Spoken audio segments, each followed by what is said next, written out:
Hello friends. हाँ, देखिए, आज फिर सुबह सुबह पहुंच गए। मेरे स्टूडेंट्स मुझसे बोलते हैं कि सर आपके सारे ट्रैवल मोस्टली एकदम सुबह होते हैं। मैंने कहा देखिए, मैं इसमें बिलीव करता हूँ, early to bed early to rise makes a person healthy wealthy and wise. And I follow, you know what kind of track I follow? Figure out, imagine, research, explore, and investigate. This is the track which I follow. Whether I am in nature, या तो मैं प्रकृति के बीच हूँ तो, और या फिर कॉन्टिन्यूस ट्रैवल कर रहा हूँ तो। और मुझे अक्सर ऐसे ही जगहों ने आकर्षित किया। अभी मेरे ख्याल से 2 वीडियो पहले की बात है, मुझे किसी ने कहा, मुझे याद नहीं आ रहा, अभी मैं जब इन रास्तों को तय करता हुआ आ रहा था तो मुझे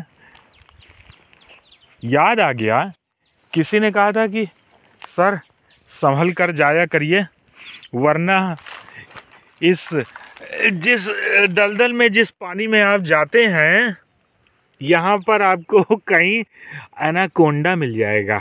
हमके एनाकोंडा मिल जाएगा, वो भी इस एरिया में, तो फिर I will be very fortunate. अगर एनाकोंडा मिल गया तो। एक बार मैंने अपने स्टूडेंट से पूछा, हमने कहा एक बात बताइए, अगर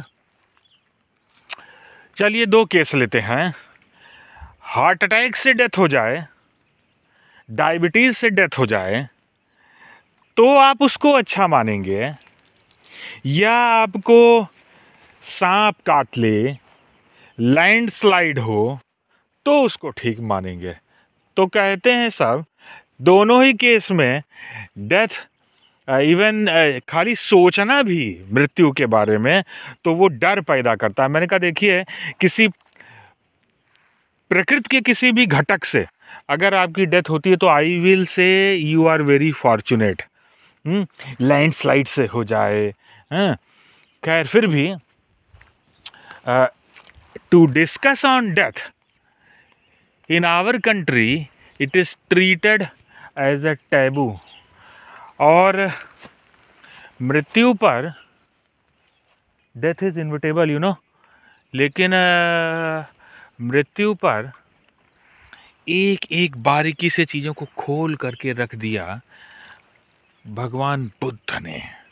और इसीलिए आप जानते हैं, उन्होंने 4 आर्य सत्य दिए, 4 नोबल ट्रुथ। और उन 4 आर्य सत्यों का जो एसेंस है वो है, life is full of suffering, जीवन दुख से भरा है। इसलिए आप उसको अवॉइड तो नहीं कर सकते, लेकिन हमने अभी आपको पिछले वीडियो में बताया था, अग्नि वायु जल पृथ्वी आकाश से मिलकर मनुष्य का शरीर बनना। तो जितना ज़्यादा आप नेचर के बीच रहेंगे, आप ऑब्जर्वर बन करके रहिए।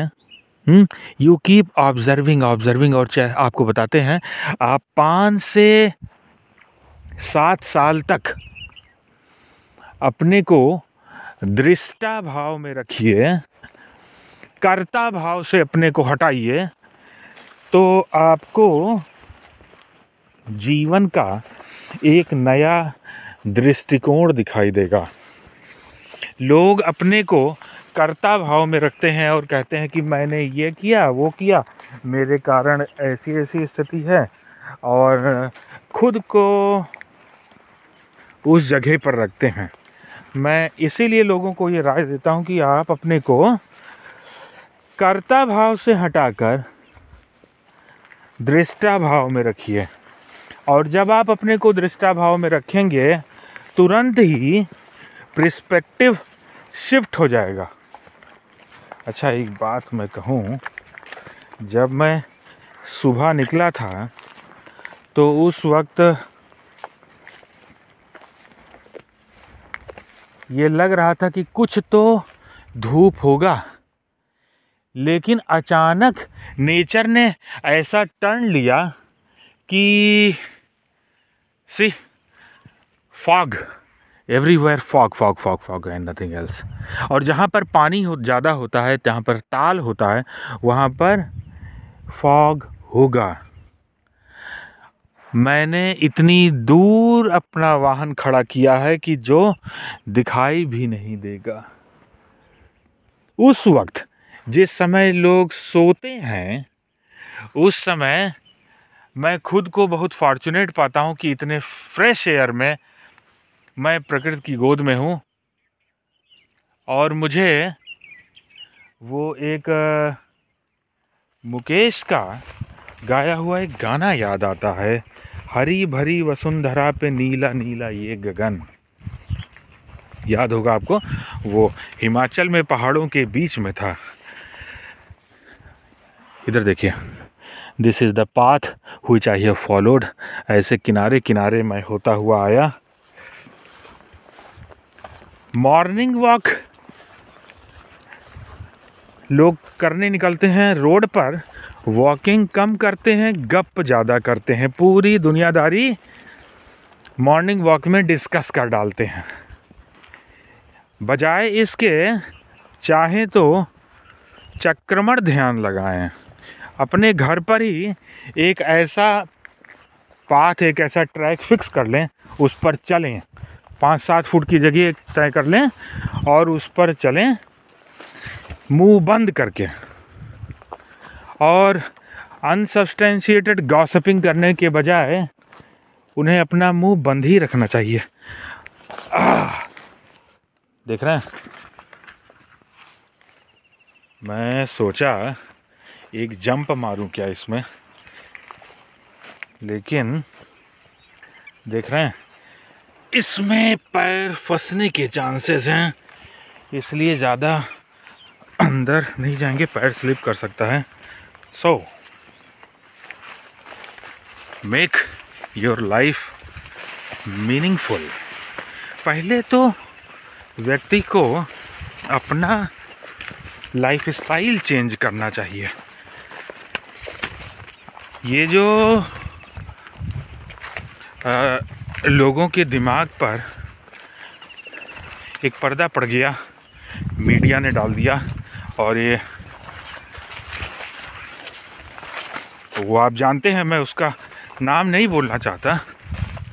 आप अपनी लाइफ स्टाइल चेंज करिए, and the situation which you are facing right now, you will not call it as a pandemic. Nature is always a blessing. मुझे एक बार पास में ही एक दूसरे डिस्ट्रिक्ट में डिज़ास्टर मैनेजमेंट की ट्रेनिंग देने के लिए लोगों को बुलाया गया, लोगों के बीच में। तो मैंने कहा, देखिए, प्रकृति एक वरदान है, अभिशाप नहीं। Nature is a blessing. तो प्रकृति इंसान के लिए एक वरदान है, और इंसान प्रकृति के लिए एक, अब वो आगे आप समझ लीजिए इंसान प्रकृति के लिए क्या है। आप ज़रूरत से ज़्यादा प्राकृतिक संसाधनों का भी दोहन करेंगे, ज़रूरत से ज़्यादा पेड़ों को काटेंगे, पॉपुलेशन कंट्रोल करने के बारे में नहीं सोचेंगे, और you will exploit everything which you have got freely from nature, then you are bound to suffer. Instead live in harmony with nature, do not try to over exploit. और जो भी देश ज़रूरत से ज़्यादा अपने नेचुरल रिसोर्सेज पर dependent होते हैं, वो पिछड़ जाते हैं। और आपको ये पता है कि इंडिया में land labour ratio is continuously decreasing, लगातार घट रहा है। एक एक व्यक्ति के हिस्से में ज़मीन का पार्ट घटता जा रहा है। क्यों? क्योंकि पॉपुलेशन इज़ इंक्रीजिंग, और हम वर्टिकल एक्सपेंशन तो करेंगे नहीं कि हवा में बढ़ते जाएं। बड़े शहरों में, मेट्रोपॉलिटन सिटीज़ में मल्टी स्टोरी बिल्डिंग बनते जा रहे हैं। कहने को तो वो अर्थक्वेक रेजिस्टेंट बिल्डिंग है, लेकिन you can not challenge nature, you can not challenge nature. तो हॉरिजॉन्टल एक्सपेंशन भी नहीं कर सकते कि आप समुंदर में घुस जाएं।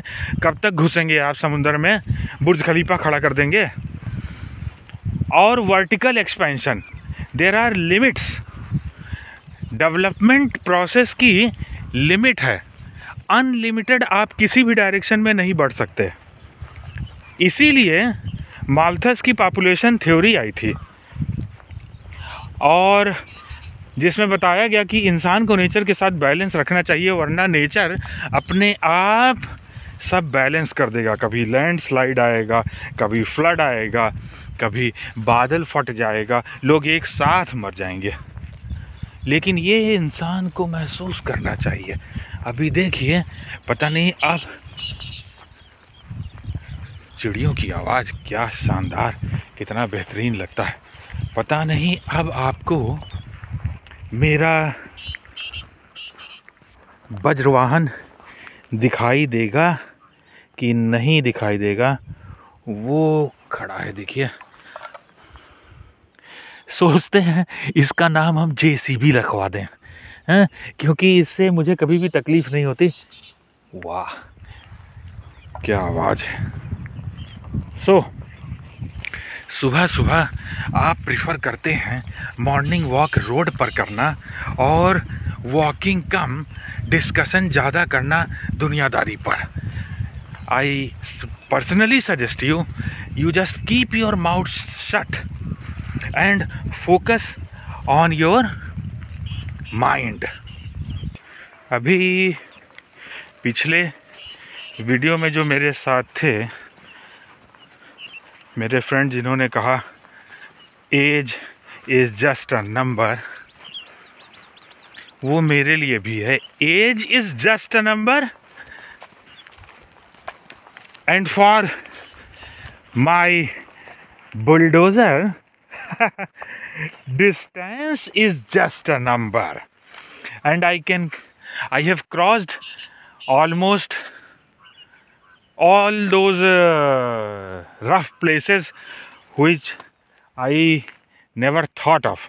मैं आज तक जिन जिन जगहों पर अपने पिछले वाहनों से नहीं जा पाया, उन सब जगहों पर मैं अपने इस वाहन से गया। कितना खूबसूरत लग रहा है, देखिए। इट इज़ सच अ, और पीछे चिड़ियों की आवाज़ सुनिए, और इन फूलों को देखिए। ये फूल, चिड़ियों की आवाज़ें, हरियाली, ये देख रहे हैं उड़ते हुए स्वच्छंद। कुछ मत करिए, केवल नेचर के बीच में आकर के बैठिए और ध्यान से देखिए। You will get a lot of energy and experience. जानते हैं, इतनी हरियाली देखकर कितनी खुशी होती है। ये आँखों के लिए भी बहुत अच्छा है। देखते हैं कितना साफ, कितना धुला हुआ।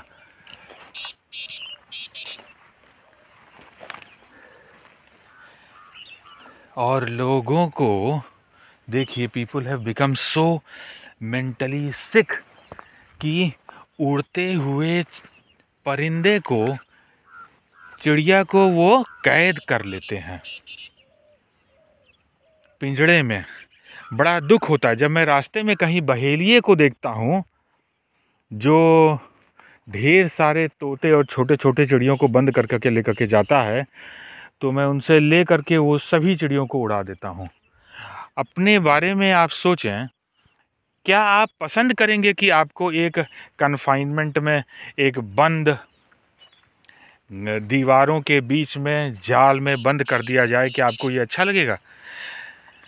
ठीक उसी तरीके से खुद को उस चिड़िए की जगह पर रखिए जिसको कैद कर लिया और पिंजड़े में रखा हुआ है। कभी भी मत ये करिए, नेचर के साथ मजाक कभी मत करिए, उनको छोड़िए, मुक्त छोड़िए। एक वक्त था जब मेरे फादर ने हमारे यहाँ 24 छोटी छोटी चिड़िया थी, लेकिन एक भी पिंजड़े में नहीं थी, पूरे घर में उड़ती रहती थी। ढेर सारे खरगोश थे और एक बड़ा सा एलिगेटर था। एलिगेटर? No, Python. एलिगेटर एक मेरे फादर के फ्रेंड थे अफ्रीका में, उनके पास था। पाइथन था जो वो गले में टांगे रखते थे और सभी फ्रीली घूमते थे। सुनाई दे रहा है आवाज? क्या आनंद! देखिए चिड़िया ऊपर दिख रही है, पता नहीं दिख रही है कि नहीं दिख रही है, क्योंकि ऊपर कोहरा बड़ा जबरदस्त है। सो फ्रेंड्स, अब मैं पैक करता हूँ और निकलता हूँ। कितना फ्रेशनेस का एहसास होता है, ना पसीना, केवल पूरे बॉडी पर फॉग। तो आज फिर कितने समय बाद, ये मेरे ख्याल से ठंडी की शुरुआत है। और इसी तरीके से नेचर के बीच में रहिए। Good, keep smiling.